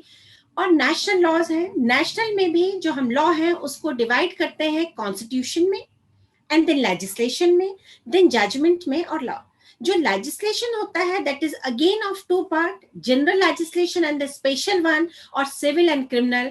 तो अगर आप बाकी लेजिस्लेशन हटा भी दें तो special, civil and criminal legislation की लिस्ट भी अगर आप देखते हैं कि महिलाओं के लिए कितनी है, तो यू विल सी दिस। ये इंटरनेशनल पूरे यूडीएचआर देखिए या यूएनसीआरसी, बस मैं एक ब्रीफ इंट्रोडक्शन दे रही हूँ, हर जगह इनके बारे में पूरी तरीके से, चाइल्ड राइट्स के बारे में कैसी डेफिनेशन है आपको मालूम है। चाइल्ड मतलब 18 साल से कम। अब चाइल्ड लेबर की डेफिनेशन हर जगह अलग है ना, 14 साल कहाँ पे, वो एक डिफरेंट है, वो यहाँ पे हमारा डिस्कशन का पॉइंट नहीं है। तो जिस चाइल्ड गर्ल की बात कर रहे हैं उसको यूडीएचआर हो या यूएनसीआरसी, उसमें है ये, दीज आर द राइट्स, बिल्कुल, right to survival, right to development, right to protection, right to participation, ये सब स्पेसिफिक राइट मेंशन्ड है। हमने, मतलब इंडिया ने उनको रेटिफाई कर लिया है, and we are trying to witness. These all are the provision which talks about these are the constitutional one. फिर general and specific law. Constitution law को बस एक अंडरलाइन में बताना चाहूंगी, पॉजिटिव डिस्क्रिमिनेशन। बहुत सारा है, बट इस एक पॉजिटिव डिस्क्रिमिनेशन का जो प्रोविजन है कॉन्स्टिट्यूशन में, उसके कारण ही हमारी पार्लियामेंट या जुडिशरी स्पेशल लॉ बना सकती है फॉर द विमेन या विमेन गर्ल चाइल्ड, है ना, गर्ल चाइल्ड के लिए। तो ये पॉजिटिव डिस्क्रिमिनेशन अगर नहीं होता 15(3) का, तो कोई भी पार्लियामेंट होती या कोई लॉ नहीं बना सकता था। तो हमारे कॉन्स्टिट्यूशनल मेकर का जो या जुडिशरी का जो इंटरप्रिटेशन है, that is very unique one. ये सब अलग अलग इतने सारे, केवल एक्ट के नाम ही काफी हैं कि prohibition of child marriage, child labour, sir ने भी बहुत सारा बता दिया, तो मैं इन पे कुछ भी बात नहीं करूंगी। बहुत सारे सिविल लॉज हैं और बहुत सारे जो हैं वो आपके पास क्रिमिनल लॉ है, जो कि बात कर रहे हैं मॉरल ट्रैफिकिंग की, पीसीएन पे। देखिए आपकी लॉ की सेंसिटिविटी देखिए, पहले एक्ट था पीएनडीटी, लोगों ने साइंटिफिकली क्या डेवलप कर लिया कि वो बाल से, लेडी के बाल जो होता है हेयर, उससे या स्किन से, टिश्यू से ये पता करने लगे कि प्री कंसेप्ट मतलब कंसेप्शन के पहले कि कहाँ बेबी चाइल्ड होगा या बॉय। जब साइंस डेवलप हुई तो आपकी लेजिस्लेचर कितनी सेंसिटाइज थी कि उसने प्री कंसेप्शन को भी इसका पार्ट बना दिया। वही जो आप डाल में पात तो सेंसिटाइजेशन ऑफ जो है, यू कैन सी दैट, ये पूरे लिस्ट ऑफ एक्ट्स हैं, आप जितना चाहें देख सकते हैं, बताने की जरूरत नहीं है। जो सर ने बोला कि आपके हर जनरल लॉज में भी है या स्पेसिफिक, हर लॉ जो है वो कहीं ना कहीं इसकी बात करता है।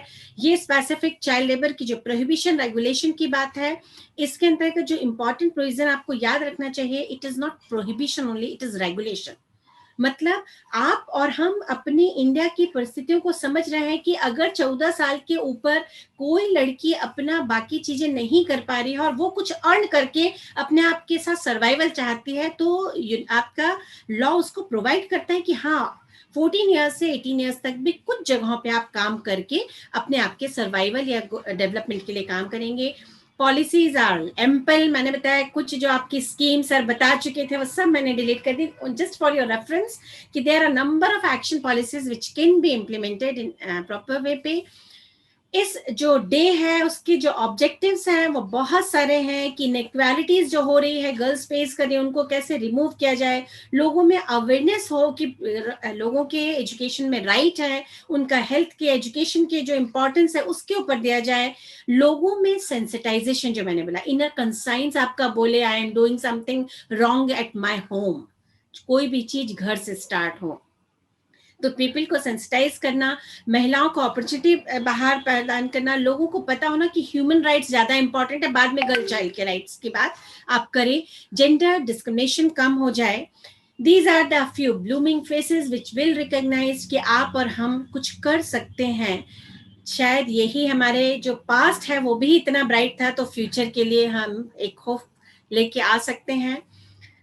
Who are supposed to make the role, तो not only any one person, whether it is men or women, इसके साथ साथ individual, family, community and state, this should be enhance. हम ये सोच के कि वो चेंज नहीं हो रहा, नहीं है, इनिशिएशन स्टार्टिंग हम इंडिविजुअली अपने स्टार्ट हमसे करें, एंड फिर family and then the community and the state. जो नेचर ने हमारा सामने बनाया है कि इसी तरीके से फॉर्मेशन हुआ है, तो यही हमारे पास है। And with the hope that gender equality must become a live reality, जो सपने में है वो सपने में नहीं रह के एक रियलिटी में हम देखेंगे। With that, I will thanks the organizer for giving me this opportunity to share my views with this August gathering. Thank you so much. Thank you so much, ma'am, for giving your valuable insights, especially जो आपने मतलब हर चीज तो cover हुई है जो इन्होंने देखा है, but the बेबी फैक्ट्रीज, जिन लोगों को मालूम भी नहीं है अभी कई लोगों को कि व्हाट इट इज, वो आपने एक बहुत अच्छी जानकारी दी उसके बारे में। Plus the most important point जो आपने कहा, एम्पावर्ड तो है ही है, sensitisation is very important and that's very true कि जब तक सेंसिटाइजेशन नहीं है तो एम्पावर्ड रह के भी कुछ फायदा नहीं है। So thank you so much ma'am for giving your valuable insights, and so with that we will go ahead and take some time for question answers. There are some questions which people have asked.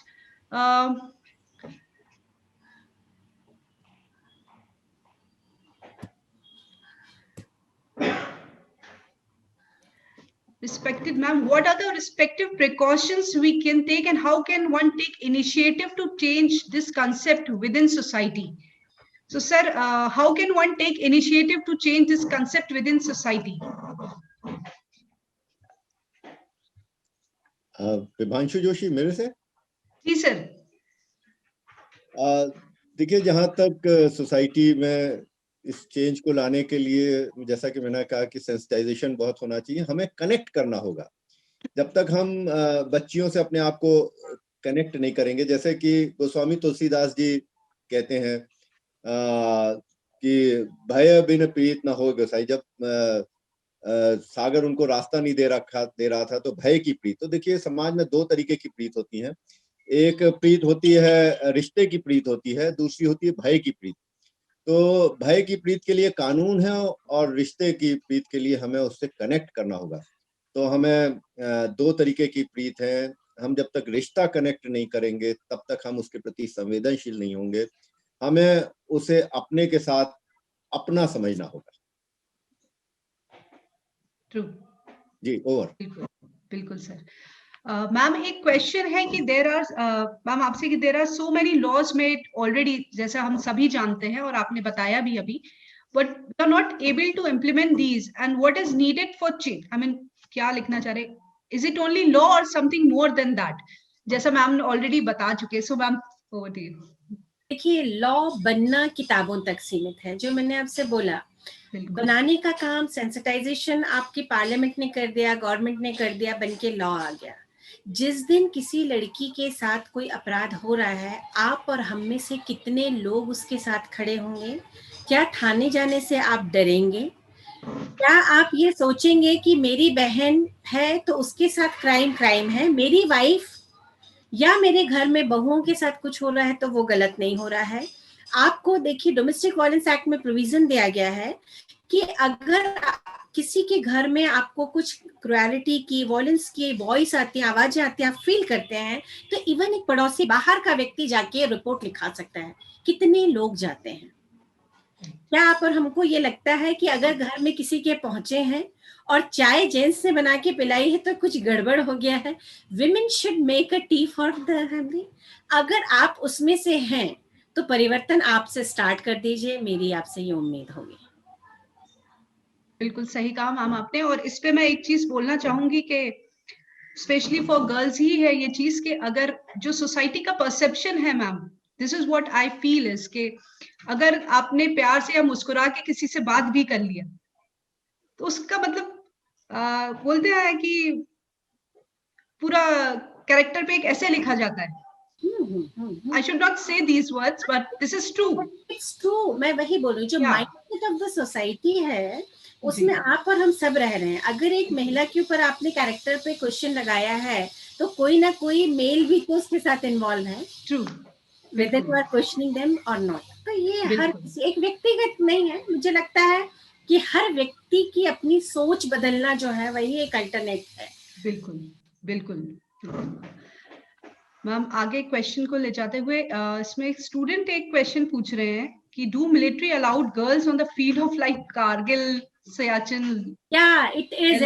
I am user, मैं एक visitor हूँ, बिल्कुल frequent visit है मेरी SSB जो यहाँ का है, या आर्मी की जो इनकी ट्रेनिंग होती है उसमें, और उनके यहाँ पे बिल्कुल जाते हैं। कारगिल में भी है वॉर में गई हैं, लेडीज गई हैं, बिल्कुल जाती हैं।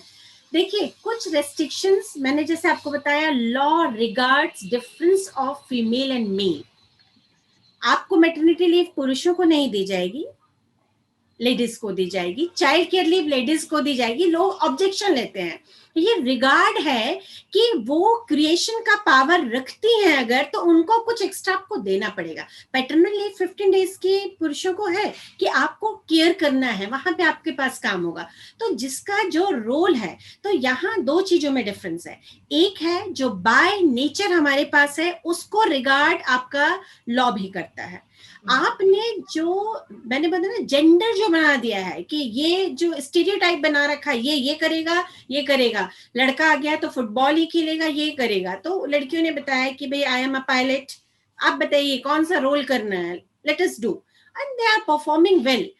तो मुझे नहीं लगता कि वो रिस्पेक्ट करा जाता है कि इवनिंग आवर्स नहीं, या सेक्सुअल हैरेसमेंट ज्यादा हो रहा है, तो वो समाज के हिसाब से है।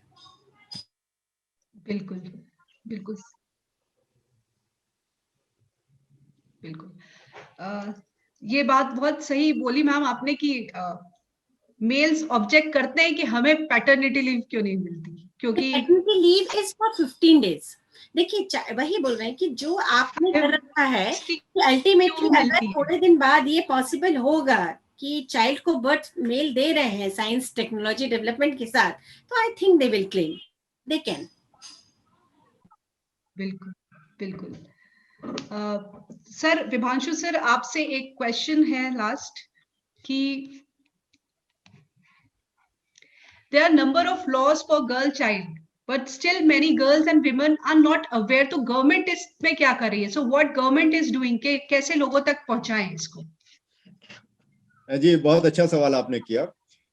भारत में अब जो नए कानून जितने भी आ रहे हैं, चाहे वो पॉक्सो एक्ट हो या आरटीई का एक्ट हो या बाल श्रम का कानून हो, इसमें बाकायदा एक्ट में ही ये मैंडेटरी कर दिया गया है कि इन कानूनों का व्यापक प्रचार प्रसार किया जाना चाहिए। और जो 2013 की जो भारत सरकार की नीति है, वो भी साफ तौर पर कह रही है कि all sectors at all levels, मतलब किसी भी संस्थान का देश के सभी विभागों को और उन विभागों के हर कर्मचारी को बाल अधिकारों और बाल अधिकारों के प्रति जिम्मेदारी की जानकारी होनी चाहिए। तो अब now it is mandatory to make awareness. और जैसा कि अभी अपने शुरू में शर्मा सर ने बताया कि पंख अभियान का में जो ए है, पी के बाद जो ए है, दैट इज फॉर अवेयरनेस, और के जो है वो दैट इज फॉर नॉलेज। तो ए और अवेयरनेस और नॉलेज, ये दोनों मिलकर जब समाज में जाएंगे तो निश्चित तौर पर ये कानून जन जन तक पहुंचेगा। हाँ, स्टिल आई कैन से कि अभी जिस तरीके का अवेयरनेस प्रोग्राम देश में भारत में चल रहा है, वो we are not satisfied with that. अभी इसको बहुत एग्रेसिव बनाना पड़ेगा। And the matter of faculty, मैं आपको आज रविन्द्रनाथ टैगोर विश्वविद्यालय के मंच पे मैं बोल रहा हूँ कि मुझे इस बात का बहुत दुख है कि देश में जिस तरीके की फैकल्टीज को इस अवेयरनेस प्रोग्राम में यूज किया जाता है, वो उस लेवल की क्वालिफाइड नहीं होती हैं, उनकी क्वालिफिकेशंस को देखा नहीं जाता है कि whether they are having proper communication, whether they are having proper knowledge. और इस तरीके से हमारा जो अवेयरनेस प्रोग्राम है, हम पार्टिसिपेंट्स का समय तो लेते हैं लेकिन वो उनके लिए उपयोगी नहीं होता। जैसे कि आपने एक कंबाइंड, आपने एक जेवी बनाई, जॉइंट वेंचर बनाया, मैडम मोना पुरोहित जी को बुलाया। मुझे तो मोना जी आ रही हैं, उनको सुनने के बाद तो मैं अपने आप विद्वान हो ही जाता हूँ, कई बार सुना है उनको। तो इस तरीके से ये बहुत जरूरी है कि हमारे पास अच्छे स्पीकर्स हों, उनकी ट्रेनिंग हो, हमारे टीओटीज बहुत अच्छे होने चाहिए, और हमारा अवेयरनेस प्रोग्राम बहुत शानदार होना चाहिए। तभी लोग जागरूक होंगे और निचले स्तर तक ये हर कानून की जानकारी पहुंचना। इसके लिए मैंने, जैसे मध्य प्रदेश पुलिस में एक बीच में जब मैं बाल आयोग में सदस्य था, मैंने एक मॉक ड्रिल का प्रोग्राम मध्य प्रदेश पुलिस को दिया था। Mock drill in the sense कि एक अनजान व्यक्ति विभाग का ही जाएगा थाने में, और वो जाकर वहां बोलेगा कि मेरी भतीजी से या मेरी पड़ोसी के साथ, बच्ची के साथ बलात्कार हो गया है। और ऐसे में वो वहां देखेगा कि वो जो पुलिस का अधिकारी जो वहां थाने में मिला है, उसका बिहेवियर कैसा है और द नॉलेज ऑफ लॉ उसको कैसी है। तो एक मॉक ड्रिल का एक नया कंसेप्ट पूरी दुनिया में कहीं नहीं था, जो मैंने सजेस्ट किया। कुछ लेवल पर वो एक्सेप्ट भी हुआ है, उस पर बातचीत चल भी रही है। और ऐसे यदि काम होंगे, अवेयरनेस प्रोग्राम होंगे, तो निश्चित तौर पर हम बच्चियों को पूरी तरीके से सुरक्षा दे पाएंगे, जो हमारा ध्येय और लक्ष्य होना चाहिए। Okay, over. आपने सही कहा सर, बिल्कुल। सर मेरा एक लास्ट क्वेश्चन है, जो मेरा खुद का क्वेश्चन मैं जानना चाहूंगी। मेरी एक सोच है कि फीमेल फेटिसाइड को लेके है कि एक वुमेन ही, कभी कभी क्या होता है कि औरत खुद ही नहीं चाहती कि उसके घर में लड़की हो। ये एक बहुत बड़ी समस्या है। सो इससे हम कैसे फीमेल्स को इससे कैसे बाहर निकाल सकते हैं, इस थॉट प्रोसेस को कैसे चेंज कर सकते हैं? देखिए, जो आपने बात बोली उस पे कई बार एक बार ऐसा कुछ हुआ कि कुछ लेडीज से मैंने ये नहीं पूछा what is your opinion exactly, पर एक डिस्कशन था और मुझे लगा इससे मैं जानना चाह रही थी कि लोग अल्टीमेटली ऐसा बोलते भी हैं कि महिलाओं की विरोधी हैं, क्या हैं। तो एक बहुत ही अलग सा सेंसिटिव आंसर भी मुझे लगा उनका, जब उन्होंने बोला तो किसी के साथ, उन्होंने बोला देखिए मेरी बेटी की शादी हो गई है, उसका जो भी है, जो दूसरी बेटी किसी का उन्होंने एग्जाम्पल दिया, बोली उसके साथ जो टॉर्चर मैं रोज देखती हूँ बाजू में, उसको रोज मारा जाता है और उसके पेरेंट्स अब उसका साथ नहीं दे रहे हैं, जो पेरेंट्स जहां से हैं, क्योंकि उधर उसकी मदर ने उतना, एक लंबी स्टोरी है अगर मैं बताने जाऊं, एक इतना ऐसा था वो माहौल जिसमें उस लड़की ने अपने बच्चे को मार डाला और वो लड़की जेल चली गई। वो मदर जिसको मारा जा रहा था उसको इतना टॉर्चर किया जा रहा था कि मेरे को आपके घर में एक बॉय चाहिए है, इतना मारा कि वो जो उसके पास बेबी गर्ल थी 8 या 9 महीने की थी, 8-9 महीने में उसका वेट करीब 30 kg लूज हुआ, जिसके घर पे बेटी हुई थी। और 30 kg के बाद उसको इतना टॉर्चर, उसने बोला नहीं मैं तो अपनी बेटी को कंटिन्यू, उसके इसका परिणाम ये हुआ कि बिल्कुल मेंटली वो एक प्रकार से रिटायर्ड, उसने अपनी बच्ची को मारा 7-8 महीने की, कि चलो ये खत्म, अब तुम लोग खुश हो दिखाने के। और उसके हस्बैंड ने वही, जैसे उसने उसको मारा, उसने जेल वहां रिपोर्ट लिखवाया और वो लेडी अब जेल में चली गई कि आपने अपनी बच्ची को मारा है। वही लड़की जो मतलब जो गुस्से में, जो फ्रस्ट्रेशन में मारी थी। तो शायद कई बार मुझे लगता है कि हर लेडी वो रेसिस्ट नहीं कर पाती जिस तरीके का प्रेशर घर पे होता है। कई बार लेडीज को लगता है कि फ्यूचर में ऐसे ही होगा। उसकी सिस्टर ने फिर मैरिज नहीं, बहुत लंबी है स्टोरी, उसकी सिस्टर ने मैरिज नहीं करी कि मेरे सिस्टर ने इतना होगा, उसको निकाला 2 साल, बहुत।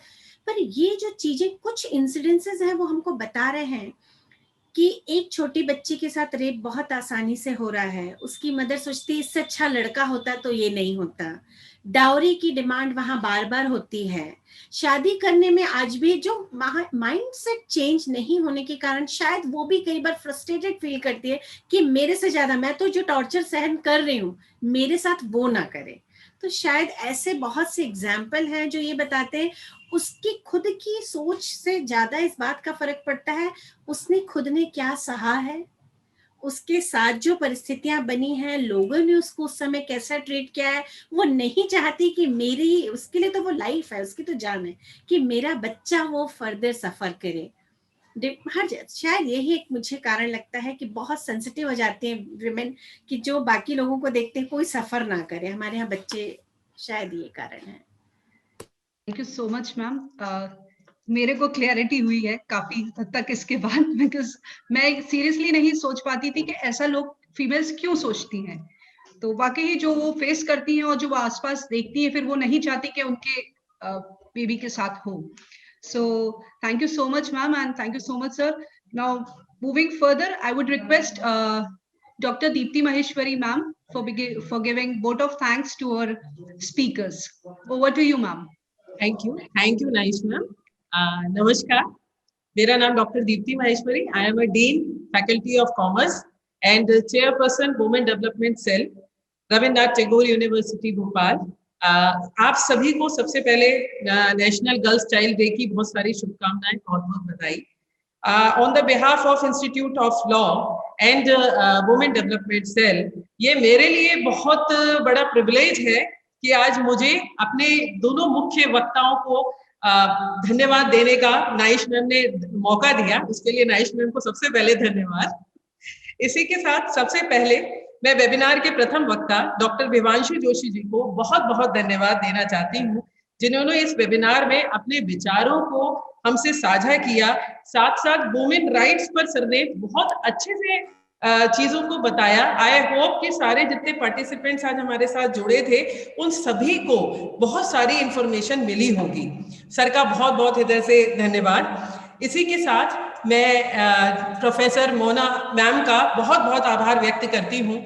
मैम ने बहुत अच्छे से बड़े सिंपल वे में जो जेंडर इक्वालिटी की, जेंडर को सेंसिटाइज करने की जो बात मैम ने आज रखी वो बहुत ही अच्छी थी। मैम ने बहुत नेचुरल पॉइंट, मतलब नेचुरल चीज़ों से उन चीज़ों को बताया कि किस तरह से लॉ है, लेकिन लोग जागरूक नहीं है, वो उस चीज़ को भी जानते नहीं है। अगर वो उससे अवेयर हो तो शायद जो सर मैम ये सारी प्रॉब्लम्स हो रही है वो थोड़ी खत्म हो पाए। और सर ने बिल्कुल सही बोला कि लोगों, वो बंदे आगे आए जिनको इनकी बहुत अच्छे से नॉलेज है, वो लोगों को कम्युनिकेट कर पाए, तो शायद जो अभी इतने अपराध, इतने क्राइम्स हो रहे हैं वो कम हो पाए। और इसमें हमारे यहाँ का इंस्टीट्यूट ऑफ लॉ जो है वो काफी काम करता है। नाइश मैम काफी अच्छे से इस चीज में काम करते हैं, नीलेश सर बहुत अच्छे से काम करते हैं। यहाँ पर क्लिनिकल एड भी है, जहाँ पर ये लोग हमारे आसपास के जो विलेजेस हैं जो हमने अडॉप्ट किए हुए हैं मैम, 5 विलेजेस, वहाँ के लोगों को लीगल अवेयरनेस की बहुत सारी जानकारी देते हैं। समय समय पर आयोजित करते हैं उसके लिए कुछ प्रोग्राम्स, जिससे लोगों को अपने लीगल राइट्स के बारे में पता चले, स्पेशली फॉर फीमेल्स, क्योंकि फीमेल्स कहीं हद तक दबके रह जाती है। और रूरल एरिया में तो मैम बहुत ज्यादा है, वहां पर बहुत ज्यादा लोग दब जाते हैं, तो वहां के लिए बहुत अच्छे से हम लोग काम कर रहे हैं। और इसके लिए नाइश मैम को और नीलेश सर को बहुत बहुत धन्यवाद। इसी के साथ साथ कार्यक्रम को सफलतापूर्वक आयोजन तभी पॉसिबल है किसी भी कार्यक्रम का जब उसके पार्टिसिपेंट्स उसके साथ लास्ट तक बने रहें। तो जितने भी प्रतिभागी हैं उन सब लोगों को बहुत बहुत धन्यवाद कि वो लास्ट तक इस इवेंट में बने रहे और बड़े जोर शोर के साथ बच्चों ने अपने क्वेश्चंस रखे और जिसका सर ने और मैम ने बहुत अच्छे से उनको सेटिस्फाई किया और बहुत अच्छा आंसर दिया। इसी के साथ साथ मैं नाइश मैम को, नीलेश सर को बहुत बहुत धन्यवाद देना चाहूंगी कि जिन्होंने इतने अच्छे वेबिनार को आयोजित किया और आगे हम इसी तरह से इस तरह के वेबिनार्स आयोजित करते रहेंगे और मैम और सर की सेवाएं लेते रहेंगे। इसी के साथ बहुत सारी शुभकामनाएं, बहुत बहुत धन्यवाद। Thank you. Thank you so much Deepti ma'am. इसी के साथ सेशन को खत्म करते हुए मैं एक लास्ट में एक आप सबको राष्ट्रीय बालिका दिवस पर शुभकामनाएं देती हूँ। और उसके साथ हमारे जो मुख्यमंत्री है उनका कहना है कि बेटियां बोझ नहीं अपितु परिवार, समाज व राष्ट्र का आधार है। अनेक विषमताओं के बावजूद बेटियां हर क्षेत्र में सफलता प्राप्त कर कुल और राष्ट्र का गौरव बढ़ा रही हैं। इन्हें अवसर दीजिए, यदि यही श्रेष्ठ समाज व राष्ट्र निर्माण का स्वप्न साकार करेंगी। So happy national girl child day to everyone and thank you so much Mona ma'am and Vibhanshu sir, Deepti ma'am, Kiran ma'am, Nilesh sir, thank you so much for being here. And at the last, all my participants, my students, thank you so much for being here. Thank you ma'am. Thank you sir. Thank you ma'am. Thank you Vibhanshu sir.